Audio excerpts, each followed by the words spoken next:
Un militaire tchadien tué, pas un soldat français, voici ce qui s'est passé. Pour plus d'informations sur ce sujet, retrouvez-nous après le générique.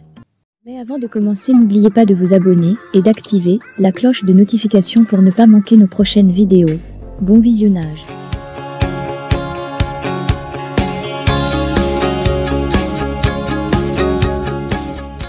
Un soldat tchadien tué par un militaire français.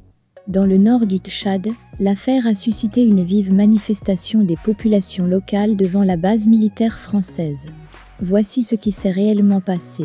Mauvaise manipulation d'armes ou simple volonté de tuer? Ce n'est ni l'un, ni l'autre.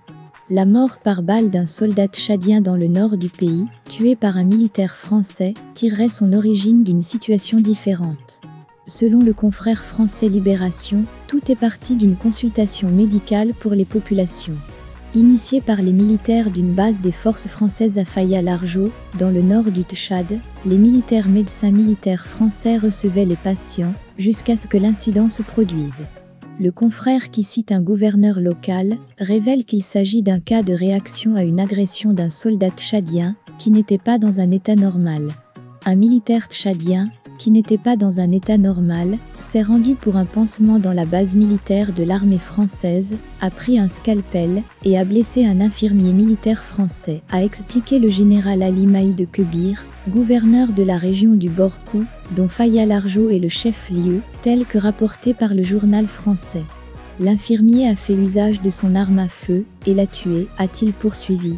L'infirmier agressé aurait reçu 3 coups de scalpel à la poitrine, la tête et au cou. La nouvelle de la mort de ce soldat tchadien a provoqué la colère des habitants. Ces derniers ont manifesté leur mécontentement devant la base militaire.